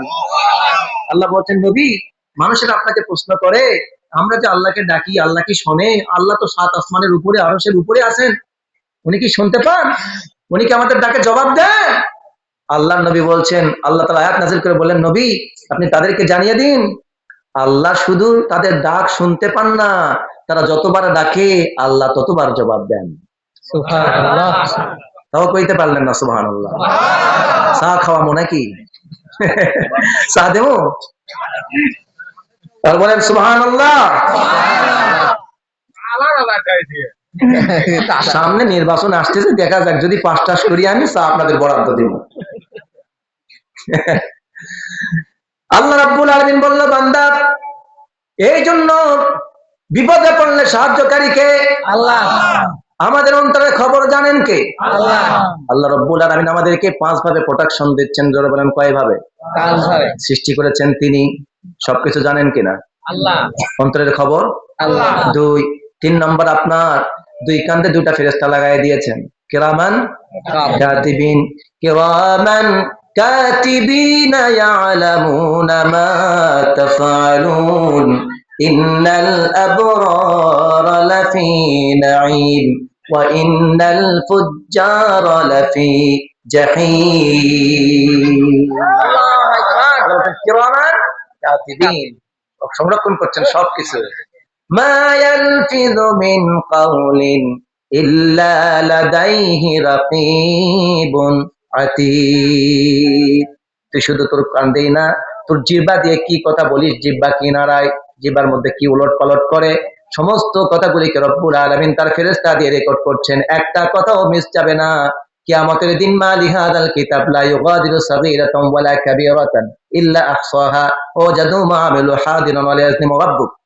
কিয়ামতের দিন যেদিন কায়েম হবে, সেই দিন তুই সব আমলনামা দেখতে পাবি আর আশ্চর্য হয়ে বলবি, আয় আল্লাহ, আমার জীবনের সবচেয়ে ছোট ক্ষুদ্রাতি ক্ষুদ্র এত ছোট্ট ছোট্ট নেকিগুলো লেখা হয়েছে, আবার সবচেয়ে ছোট্ট ছোট্ট ক্ষুদ্রাতি ক্ষুদ্র যেগুলিকে আমি কোনোদিন পাপ মনে করি নাই সেগুলো তো এখানে লেখা আছে, আবার যেগুলিকে আমি সওয়াব মনে করি নাই সেগুলো তো লেখা আছে। কি আশ্চর্য কিতাব, ছোট থেকে বড় সব লেখা আছে, একটাও বাদ পড়ে নাই। সুবহানাল্লাহ। শুধু তাই না, আল্লাহ রাব্বুল আলামিন আপনার আমার ফেরেশতা সব সময় আপনাকে আমাকে প্রোটেকশন দিচ্ছেন। আল্লাহ রাব্বুল আলামিন সবকিছু দেখতে পাচ্ছেন, আপনাকে প্রোটেকশন দিচ্ছেন। হাত পা নাড়াচ্ছেন, এগুলোর জন্য রব্বুল আলামিন ফেরেশতা নিয়োগ দিয়ে রেখেছেন। সামনে পেছনে ডানে বামে নিয়োগ দিয়েছেন কে? আল্লাহ। ফেরেশতা আছে না নাই? আছে। এই জন্য আপনি দুনিয়াতে ভাবতেছেন এখানে যা কিছু করব পরকালে ছাড় পেয়ে যাব। দুনিয়াতে ছাড় পেতে পারেন, কিন্তু পরকালে ছাড় পাওয়ার কোনো সুযোগ নাই। দুনিয়ায় আপনি ঘুষ দিয়ে, টাকা দিয়ে, পয়সা দিয়ে, মানুষের চোখকে ফাঁকি দিয়ে পার পেতে পারেন, কিন্তু পরকালে পার পাওয়ার কোনো সুযোগ নাই। আপনি বলবেন কিরামান কাতিবিন, রোজ হাসরের দিন, হ্যাঁ, আল্লাহর দরবারে যদি করে অভিযোগ, আমি বলবো দুনিয়ায় ছিলাম খাজা বাবার লোক। বলে মাপ পাওয়া যাবে? দুনিয়ায় মন্ত্রীর কাছে গিয়ে বলবেন, ও মন্ত্রী, আমি অমুক চেয়ারম্যানের বেটা কিংবা অমুক এমপির ছেলে। প্রধানমন্ত্রীকে যদি বলেন, আপনার ছেলের ছেলে, আমি নাতি, অতএব আমি যে কাজটা করেছি তার জন্য আমার মাফ করে দিতে হবে। প্রধানমন্ত্রী টেলিফোনে ফোন দিয়ে বলবে, বেটা কারে ধরছিস, পুলিশ ছেড়ে দে, ওই আমার নাতি হয়। বলবে, স্যার খুন করেছে, ধর্ষণ করেছে, করছে, আরো 10টা করুক স্যার। ঠিক কিনা? নাতি বলে কথা, পরকালে সুযোগ আছে? আল্লাহ রাব্বুল আলামিন পরকালে বলবেন, খুযুহু ফাগুল্লু সুম্মাল জাহিমা সাল্লু সুম্মা ফি সিলসিলাতিন যারউহা 70 দিরাআন ফাসলুকু। আল্লাহ রাব্বুল আলামিন বলবে, ধর, ভালো করে ধর, শক্ত করে ধর, শুধু ধরা ধরিস না, 70 গজ জাহান্নামের শিকল দিয়ে বেঁধে ফেলে ধর। খুযুহু ফাগুল্লু সুম্মাল জাহিমা সাল্লু, আর জাহান্নামে নিক্ষেপ কর, জাহান্নামের আগুনে জ্বলে পড়ে মরো।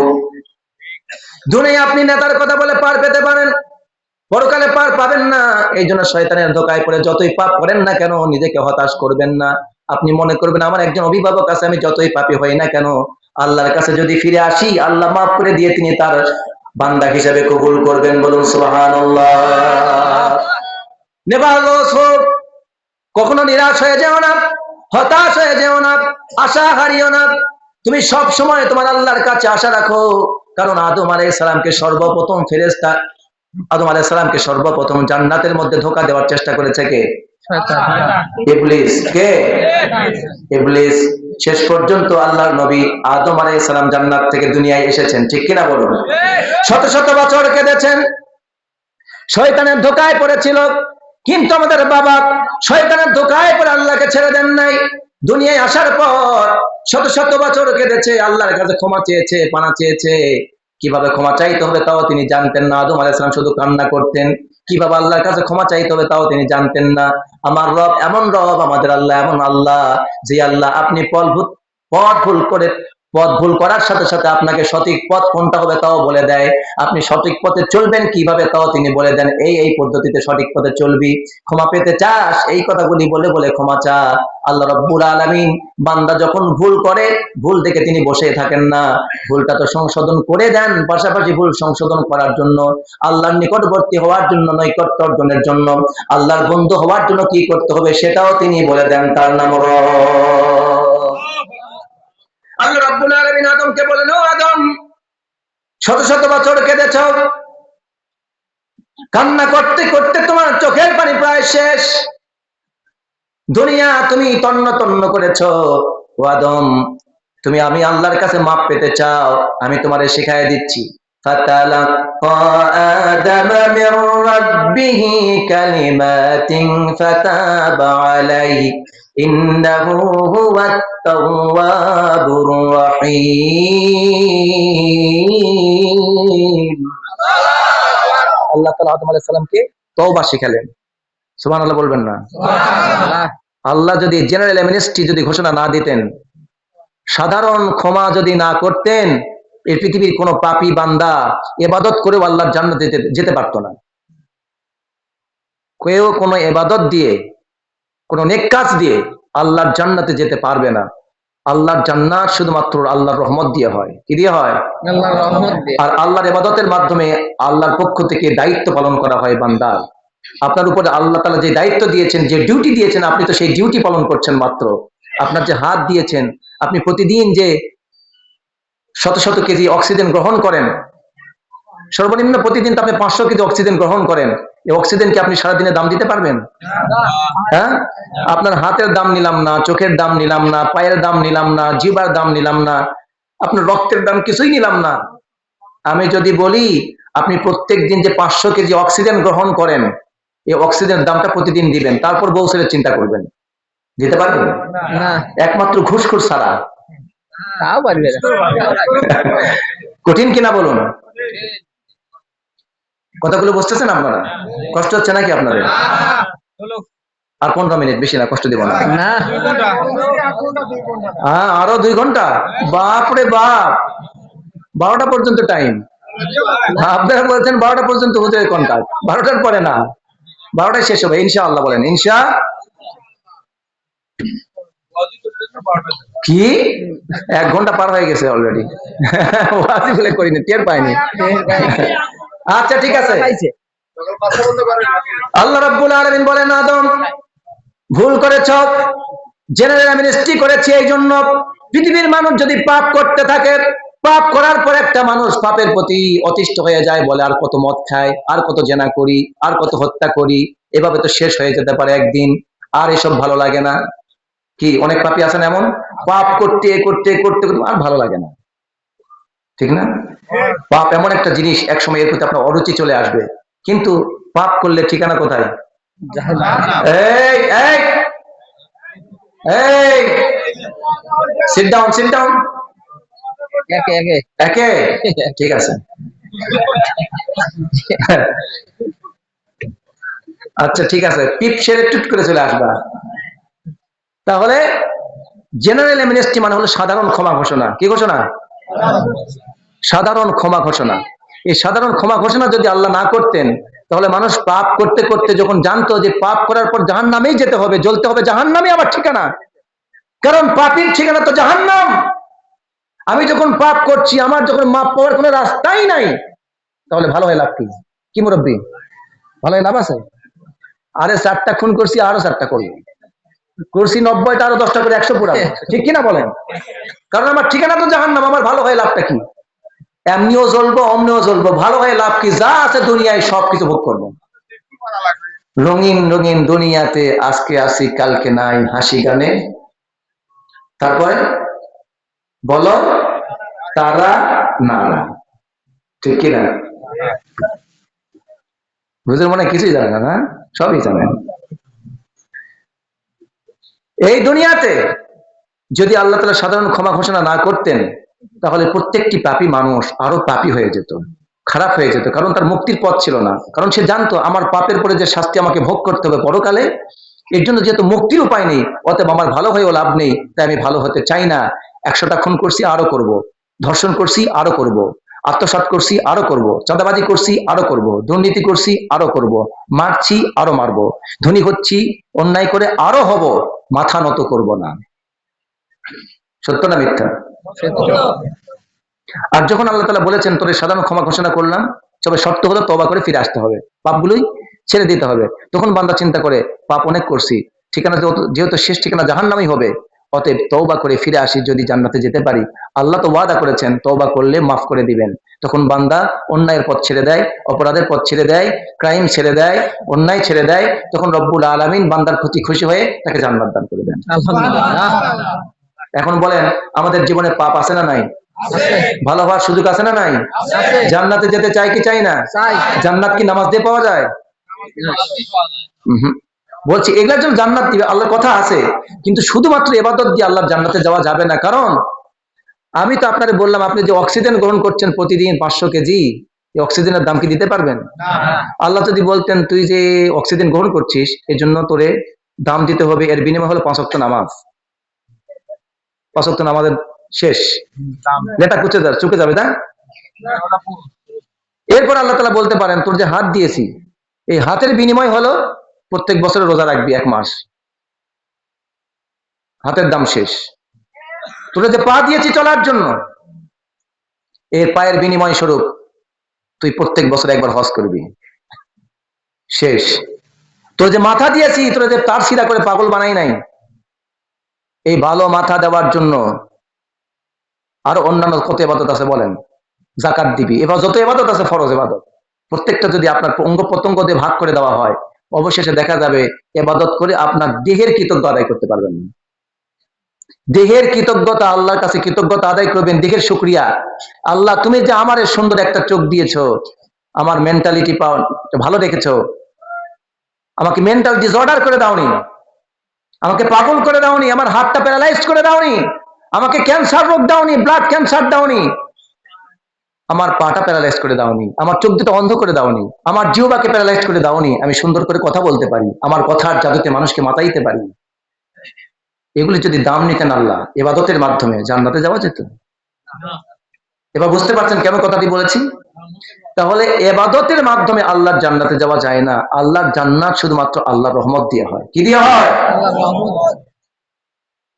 হযরত আদম আলাইহিস সালাম আল্লাহ রাব্বুল আলামিন তার তওবার পদ্ধতি শিখাই দিলেন। আমরা কেউ জানতাম না কিভাবে আল্লাহর কাছে মাপ চাইতে হয়। আমরা এতটাই দুর্বল। খুলিকাল ইনসানু দাঈফা। আল্লাহ বলছেন মানুষকে দুর্বল করে বানিয়েছি। মানুষ জানতো না কিভাবে তওবা করতে হয়, আল্লাহর কাছে মাপ পেতে হয়। আল্লাহ রাব্বুল আলামিন নিজে তার বান্দাকে তওবা করা শিখিয়েছেন। আদম আলাইহিস সালাম এবার তওবা করছেন, কালেমা শিখলেন আল্লাহর কাছ থেকে। কার কাছ থেকে? আল্লাহর কাছ থেকে তওবার কালেমা শিখলেন। এবার আল্লাহ তাআলার কাছে আদম আলাইহিস সালাম দোয়া করছেন, রব্বানা, জানেন না সবাই? পড়েন, রব্বানা যালামনা আনফুসানা ওয়া ইল্লাম তাগফির লানা ওয়া তারহামনা লানাকুনান্না মিনাল খাসিরিন। আল্লাহু আকবার। আদম আলাইহিস সালাম বললেন, আল্লাহ আমি আমার জীবনে অনেক জুলুম করেছি, ভুল করে ফেলেছি। আল্লাহ তুমি তো দয়াবান, তুমি তো ক্ষমাশীল, তুমি যদি ক্ষমা না করো কে ক্ষমা করবে আমারে? এই জন্য আল্লাহ তাআলা বলছেন, কুল্লু ইবনা আদম খাত্তাউন ওয়া খায়রুল খাত্তাইন আত-তাওয়াবুন। আদম সন্তান প্রত্যেকেই হলো পাপী, আর সর্বোত্তম পাপী হলো ওই আদম সন্তান, যে বান্দা যে আদম সন্তান পাপ করার পর তওবা করে আল্লাহর কাছে ফিরে আসে। কারণ এই শিক্ষা দিয়েছেন তোমার আদি পিতা, তোমার বাবা আদম। ভুল করবো, ফিরে আসবো কার কাছে? আল্লাহর কাছে। কথা বলেন না সবাই, কার কাছে ফিরে আসবো? আল্লাহর কাছে। কাম ব্যাক টু আল্লাহ। যদি জান্নাত পেতে চাও আল্লাহর কাছে ফিরে আসতে হবে। there is no alternative way. You have to come back to Allah if you want to get Jannah. কোথায় যেতে চাই? জান্নাত। যেতে চাই কোথায়? জান্নাত। জান্নাতে যদি যেতে চাই ফিরে আসতে হবে কার কাছে? আল্লাহর কাছে। আদম আলাইহিস সালামকে আল্লাহ রাব্বুল আলামিন তওবা শিক্ষা দিলেন আল্লাহ তাআলার কাছে। আদম আলাইহিস সালাম তওবা করলেন, আল্লাহ maaf করে দিলেন। সুবহানাল্লাহ পড়েন। সুবহানাল্লাহ। আল্লাহ রাব্বুল আলামিন বলেন, এমনি করে পৃথিবীতে আমার যত আদম সন্তান, আল্লাহ তাআলা বললেন, ও আদম তোমার যত সন্তান পৃথিবীতে ভুল করবে, পাপ করবে, তওবা করবে, আমার কাছে ফিরে আসবে, তাদের জিন্দেগীর সব পাপ আমি maaf করে দেব। কারণ শয়তানের সাথে আমি আল্লাহর চ্যালেঞ্জ হয়েছে। কি হয়েছে? চ্যালেঞ্জ। শয়তান বলছে, লাকুদান্না লাহুম ইলা সিরাতিকাল মুস্তাকিম। শয়তান বলেছে, قال فبما أغويتني لأقعدن لهم صراطك المستقيم। শয়তান বলছে, ও আল্লাহ আদম রে একটু আদমের সাথে বেয়াদবি করছি, সেজদা দেয়নি, এই অপরাধে আমারে তুমি বিপদগামী করে দিছো, আমারে মরদুদ বানায় দিছো, অভিশপ্ত করছো, আমাকে চিরস্থায়ী জাহান্নামী বানায় দিছো। আল্লাহ তুমি জেনে রাখো তোমার যত আদম সন্তান পৃথিবীতে আসবে তুমি তাদের জন্য জাহান্নাম রেডি করে রাখো। সব কয়টারে ধোঁকা দিয়া সব কয়টারে জাহান্নামে নিয়ে যাবো।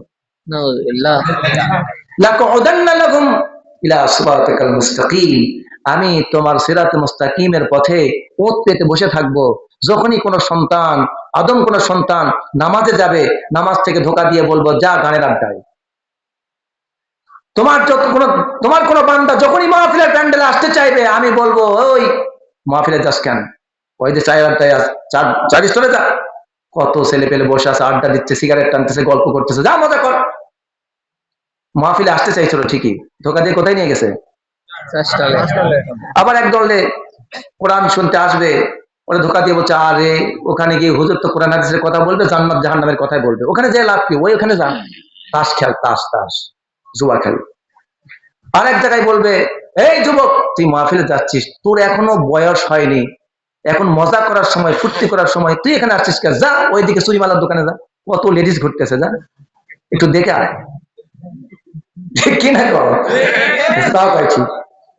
তার মানে কি? তাহলে সত্য কথা, মিথ্যা বলছি না সত্য বলছি? এভাবে শয়তান বলছিল, আদমকে ধোকা দিয়েছি, তোমার আদম সন্তান যত পৃথিবীতে আসবে তাদের কেমনি করে ধোকা দিয়ে কোরআনের মাহফিল থেকে গানের প্যান্ডেলে নিয়ে যাব, মসজিদ থেকে তাদেরকে যাত্রার প্যান্ডেলে নিয়ে যাব, মসজিদের ঘর থেকে সিনেমার হলে নিয়ে যাব, ওদেরকে কোরআন শোনা তো দূরের কথা, ইসলাম চর্চা করা তো দূরের কথা, ইসলামী সঙ্গীত শোনা তো পরের কথা, ওদের গানের মধ্যে সবসময় আমি নায়ক নায়িকা গায়ক গায়িকার গান বাদ্য বাজায় দেব, ওরা গান শুনবে, বিভিন্ন জায়গায় তারা অন্যায় করবে, এমনি করে আমি তাদেরকে জাহান্নামী বানায় দেব। আল্লাহ রাব্বুল আলামিন বললেন, ও শয়তান শোনমার্দক, আমার সামনে থেকে দূর হয়ে যা, এখান থেকে দূর হয়ে চলে যা, আমার সামনে আর আসবি না। আল্লাহ রাব্বুল আলামিন শয়তানকে চ্যালেঞ্জ করে বললেন, শয়তান শোন, তুই তো বলেছিস আমার বান্দাদেরকে বান্দা বান্দিদেরকে বিপদগামী করে জাহান্নামে নিয়ে যাবি, কিন্তু শুনে রাখ একটা কথা, আমার বান্দা বান্দিরা তোর কথায় ধোকায় পড়ে যদি 60 বছর 70 বছরের জিন্দগি কিংবা 100 বছর যদি হায়াত পায়, আর যদি তওবা না করে ভুল করতেই থাকে ভুল করতেই থাকে ভুল করতেই থাকে অন্যায় করতেই থাকে, কিন্তু যেই দিন বান্দা অনুতপ্ত হবে, বুঝতে পারবে আমি পাপ করেছি, ভুল করে ফেলেছি, এখন আল্লাহর কাছে হাজিরা দিতে হবে, জীবনের জবাবদিহি করতে হবে।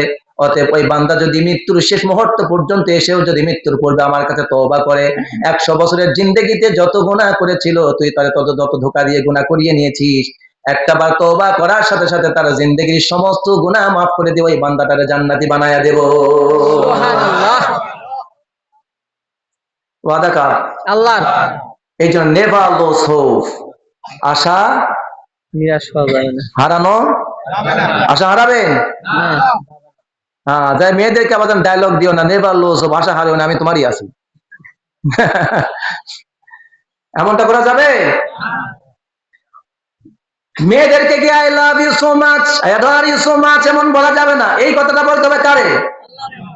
বলতে হবে আল্লাহকে, বলতে হবে রাসূলকে, বলতে হবে কোরআনকে। ইসলামকে ভালোবাসতে হবে, আল্লাহকে ভালোবাসতে হবে। যদি ভালোবাসতে পারো, এই ভালোবাসার বিনিময়ে তোমার ঠিকানা হলো জান্নাত। বলুন সুবহানাল্লাহ। একটা বেগানা নারীকে তুমি যদি ভালোবাসো, সে তোমারে হয়তো জাহান্নামে নিয়ে যাবে, কিন্তু তুমি যদি আল্লাহরে ভালোবাসো, রাসূলকে ভালোবাসো, ইসলামকে ভালোবাসো, কোরআনকে ভালোবাসো, তাহলে আল্লাহ, তার রাসূল, তার কোরআন, তার ইসলাম তোমারে জান্নাতে নিয়ে যাবে। ঠিক কিনা বলো? আল্লাহ রাব্বুল আলামিন আদম আলাইহিস সালামের সাথে সাথে শয়তানের সঙ্গে যে চ্যালেঞ্জ করেছিলেন, এবার শয়তান সেই চ্যালেঞ্জের মোকাবেলায় হেরে গেল। আপনার আমার জিন্দগিতে এবার বলুন তো, পাপ আছে না নাই? আওয়াজ দিয়ে বলুন, পাপ আছে না নাই? এবার পাপ আমাদের মাফ করবেন কে? আল্লাহ। কিন্তু এই পাপ মাফ হওয়ার জন্য দুইটা সময় আছে। যেটা বলেন কয়টা? তওবা কবুলের শেষ মুহূর্ত হলো দুইটা। এই দুইটা সময় ক্রস করলে, লিমিট যদি ক্রস করে ফেলেন, তাহলে আর তওবা কবুল হবে না। দুইটা হলো আপনার জীবনের তওবার শেষ মুহূর্ত।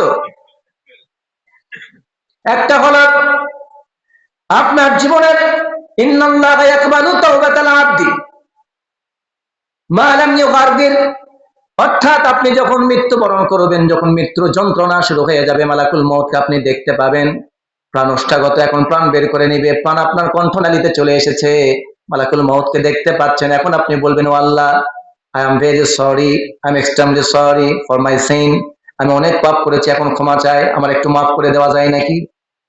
আল্লাহ বলবেন, লা ইউআখিরুল্লাহু নাফসান ইযা জাআ আজালুহা আল্লাহু খাবীরুম বিমা তা'মালুন। আল্লাহ বলছেন, লিমিট ক্রস করে ফেলেছো, এখন আর এক মুহূর্ত তোমার পেছানো হবে না, এক মুহূর্ত বাড়ানো হবে না, এখন এই মুহূর্তে যার উপরে আছো তার উপরেই মৃত্যু হবে। তওবা যদি করতেই চাইতিস তো আগেই তওবাটা করে নিতি, মালাকুল মউতকে দেখার পর আবার শোধরানোর চিন্তা কিসের?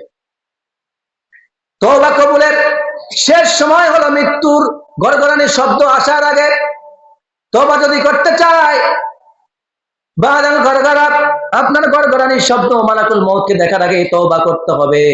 মালাকুল মউতকে দেখার পর তওবা করার কোনো সুযোগ নাই। কারণটা হলো, আপনারা জানেন, ফেরাউনকে যখন রব্বুল আলামিন সাগরের পানির মধ্যে চুবিয়েছিলেন, ঠিক সেই মুহূর্তে ফেরাউন কিন্তু আল্লাহর কাছে বলেছিল, কি বলেছিল?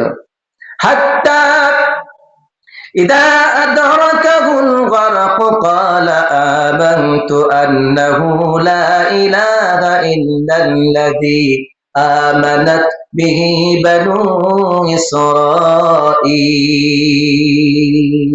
আল্লাহু আকবার। ফেরাউনকে যখন আল্লাহ তাআলা হাত্তা ইদা আদরাকাহুল গরক, পানিতে যখন ডুবাই দিয়েছেন, পানি খাইতে খাইতে যখন বাঁচে আর মরা অবস্থা, এখন মরবে মরবে, ঠিক তখন যখন মৃত্যু নিশ্চিত হয়ে গেছে, তখন ফেরাউন ডাক দিয়ে বলতেছে, আনা মিনাল মুসলিমিন, ও আল্লাহ, বনি ইসরাইল অর্থাৎ মুসার সম্প্রদায় এবং মুসা যে আল্লাহর উপর ঈমান এনেছে, আমি ফেরাউন সেই আল্লাহ অর্থাৎ তোমার উপর ঈমান আনতেছি, অতএব আপনি আমারে মাফ করে দেন, আমার ঈমান কবুল করেন, আমি তো মুসলমান হয়ে গেছি। আল্লাহ বলেন, আল আন, এখন আওয়ালাম নুআম্মিরুকুম মা ইয়াতাযাক্কারু ফীহি মান তাযাক্কার ওয়া জাআকুমুন নাযীর। আল্লাহ বলবেন, আমি কি তোমাদের সময় দেইনি? এই মুরব্বি, এই জোয়ান, হ্যাঁ, বুঝতে পারছি।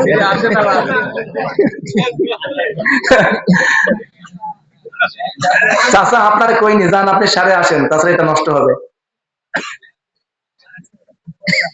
তোমাকে বলছি, ইয়াং, তোমাকে বলছি, বি কনসাসনেস, সচেতন হও, নিজেকে নতুন করে তৈরি করো, নিজেকে নতুন করে সৃষ্টি করো। আল্লাহ তাআলা তোমাকে বলবেন, আওয়ালাম নুআম্মিরকুম মা ইয়াতাযাক্কার, আমি কি তোমাকে উপদেশ গ্রহণ করার জন্য 70 বছরের একটা জিন্দেগি দিয়েছিলাম না? আমি কি তোমাকে উপদেশ গ্রহণের জন্য 30 বছরের একটা ভরা যৌবনের সময় দেইনি? আমি কি তোমাকে উপদেশ গ্রহণের জন্য 40 বছর পর্যন্ত একটা ভরা জোয়ানি শক্তি তোমারে দেইনি? আমি কি তোমাকে উপদেশ গ্রহণের জন্য দীর্ঘ 70 বছর পর্যন্ত একটা পৌর জীবন দেইনি? আমি কি তোমাকে দীর্ঘ 100টা বছর মৃত্যু হওয়া পর্যন্ত, মৃত্যুর আগ পর্যন্ত, মালাকুল মউতকে দেখার আগ পর্যন্ত আমি কি তোমারে সময় দেইনি? চাইলে তখন তো উপদেশ গ্রহণ করতে, তওবা করতে চাইলে তখনই করতে। যেহেতু তুমি 30 বছর, 40 বছর, 50 বছর, 60 বছর, 70 এমনি করে ক্রস করেছো জীবনে অসংখ্য যুগ, এখন তোমার আর সুযোগ নেই। এখন তোমার মৃত্যু কি হবে? আল্লাহ তাআলা বলেন, وليست التوبة للذين يعملون السيئات حتى إذا حضر أحدهم الموت قال إني تبت الآن ولا الذين يموتون وهم كفار أولئك أعتدنا لهم عذاب أليم।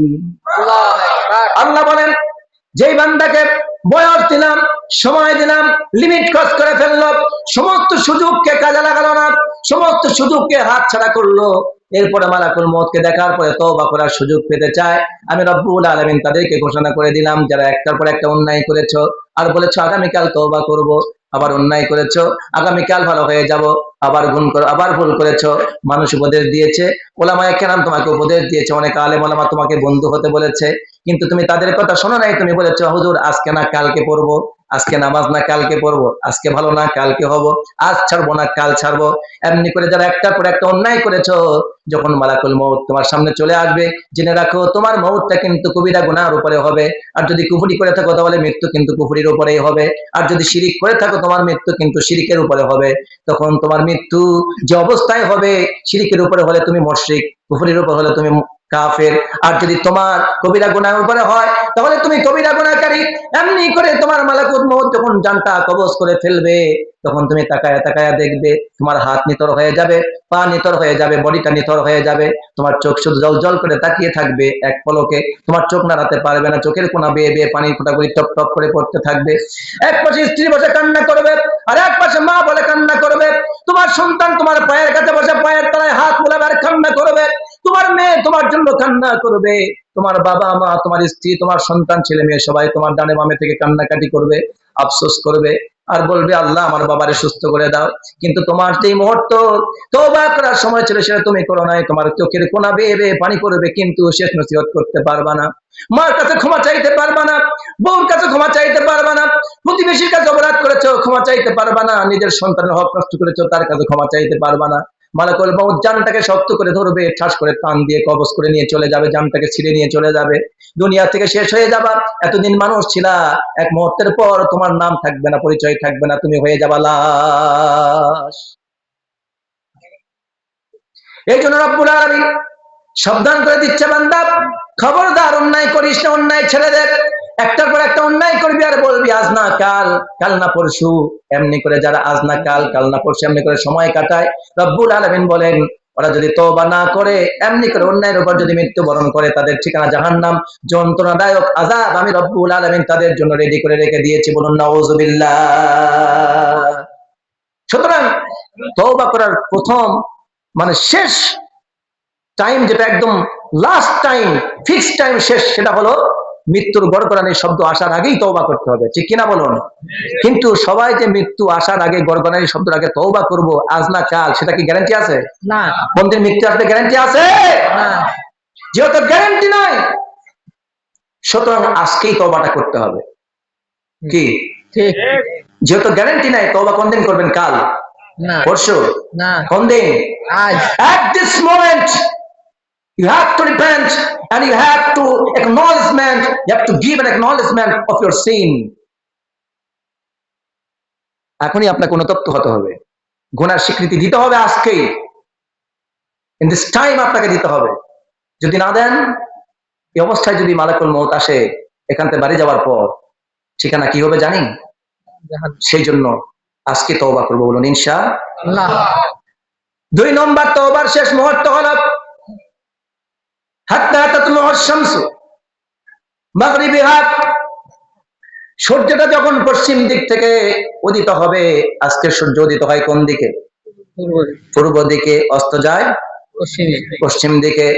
আল্লাহ রাব্বুল আলামিন বোঝাচ্ছেন, আল্লাহ নবী বোঝালেন, অর্থাৎ আজ দিন কাল দিন করছেছো, এমনি করে কোন দিন কিয়ামত আসবে আমরা কেউ জানি না। কিন্তু জেনে রাখো বান্দা, তওবার দরজা রব্বুল আলামিন খুলে দিয়ে রেখেছেন। সময়কে বেশি নষ্ট করো না, ডোন্ট ওয়াস্ট ইওর টাইম, সময়টাকে কাজে লাগাও। আল্লাহ রাব্বুল আলামিন তাই বললেন, খবরদার সময়কে নষ্ট করো না। যেই দিন সূর্য পশ্চিম আকাশে উঠবে সেই দিন আর তওবা কবুল হবে না, তওবার দরজা রব্বুল আলামিন বন্ধ করে দিবেন। অতএব এই 2টা সময়ের আগেই আপনাকে আমাকে তওবা করে ফিরে আসতে হবে। আল্লাহর কাছে ফিরে আসার দরকার আছে না নাই? এবার যারা তওবা করবে তাদের পুরস্কার হলো 4টা। জোরে বলেন কয়টা? যারা তওবা করবে রব্বুল আলামিন আয়াতের শেষে তাদের জন্য 4টা পুরস্কারের ঘোষণা দিয়েছেন। আল্লাহ রব্বুল আলামিন বলেন, আসা রাব্বুকুম আইয়ুকাফিরা আনকুম সাইয়্যাতিকুম ওয়া ইয়াদখিলাকুম জান্নাতিন তাজরি মিন তাহতিহাল আনহার। আল্লাহু আকবার। আল্লাহ রাব্বুল আলামিন বলেন, যদি তুমি তওবা করো বান্দা, আমি ওয়াদা করলাম তোর জিন্দেগিতে যদি 100 বছর হায়াত পেয়ে যাস, 100 বছরের যতগুলা পাপ করেছিস, তওবা করার সাথে সাথে তোর 100 বছরের সব গুনাহগুলি আমি রব্বুল আলামিন মাফ করে দেব। সুবহানাল্লাহ। শুধু মাফ করব না, আপনার ইনসাফ হলো, আপনি 10 টাকা যদি কাউকে দেন, 10 টাকার সদা আপনি নেবেন, 100 টাকা দেবেন, 100 টাকার সদা আপনি পাবেন। আল্লাহ রাব্বুল আলামিন তো তওবা কবুল করে শুধু গুনাহগুলি মাফ করে দিতে পারতেন, কিন্তু তিনি দয়াবান, তিনি বড় রহমকারী, তিনি গাফিরুয যামবি ওয়া কাবিলুত তাওব, তিনি হচ্ছেন তওবা কবুলকারী, গুনাহ মাফকারী, তিনি বড় দয়াবান। কত বড় দয়াবান! আপনার 100 বছরের জিন্দেগিতে যতগুলি গুনাহ হয়েছিল, পাপ হয়েছিল, যেদিন তওবা করবেন, তওবা করার সাথে সাথে